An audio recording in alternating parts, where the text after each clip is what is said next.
So one of my followers had a question for me, and that's if aluminum bronze, which I used to braze this, if you cut this in half, if you would actually see the aluminum on the inside of this braze, not just the bronze that's on the outside.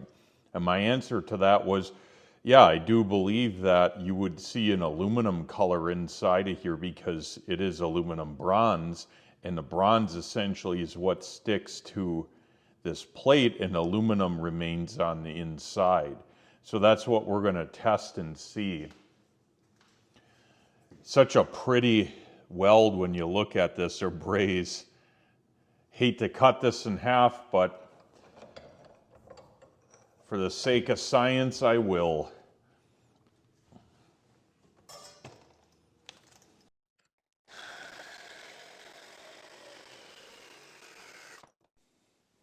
So the moment of truth. From what I recall when welding or brazing with aluminum bronze, I remember seeing, like, you could see the aluminum inside or at least underneath the surface from what I remember. However, and I cleaned and polished this, you can see that it's clearly still bronze color. Now, what I think was going on from what I remembered is misinterpreting the color. Now, aluminum bronze, when it gets hot, turns a golden color. That's the bronze in it, okay, when it's exposed to oxygen. When you grind it, if you look at this tack, you see how in certain lights it looks silver? Well, if you compare the two right here, okay, if I were to grind the surface down on here in just a small area and you'd have this golden color versus that, it would be pretty easy to interpret that as being silver and aluminum and this being bronze.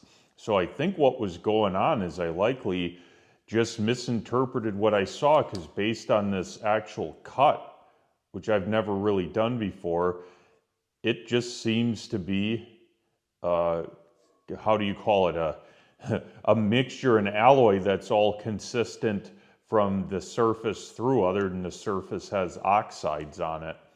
So pretty interesting.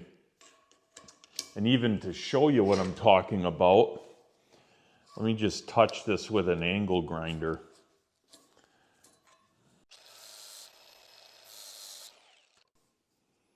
Yeah, when you look at it, it looks silver, like there's aluminum directly under the surface, but it's not. It's still the same alloy. It's just not oxided. The color difference is so significant, it looks like there's aluminum under there. So that's pretty cool. I learned something today. Sorry for the hodgepodge of an image here, but this kind of covers some important stuff. So aluminum bronze at the top, 60 to 80,000 tensile strength, elongation about 28%. Compared to silicon bronze, it's much stronger for tensile strength. However, the elongation of silicon bronze is much better. Now, if you notice, they don't give a yield strength on silicon bronze, and that's because the American Welding Society doesn't really give a specification for that. So oftentimes it's not even tested. Again, it all depends on the manufacturer of the wire. Now, compared to ER70 TIG wire, the tensile strength of aluminum bronze is close to it as a basic spec.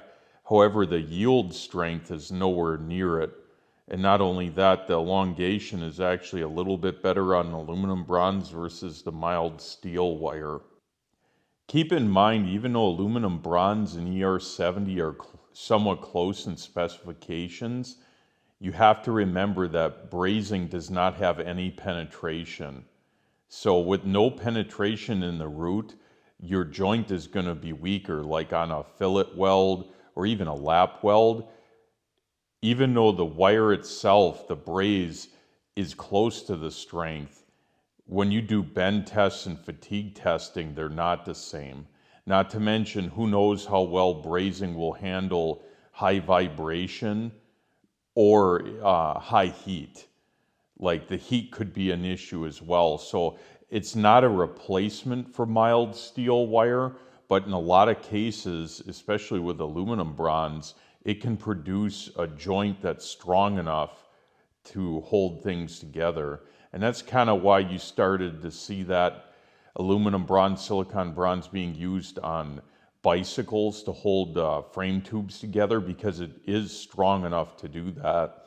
And auto body, it's also starting to become very common because it puts in less heat than straight mild steel wire does, and it's equally as strong for auto body. Pretty interesting stuff.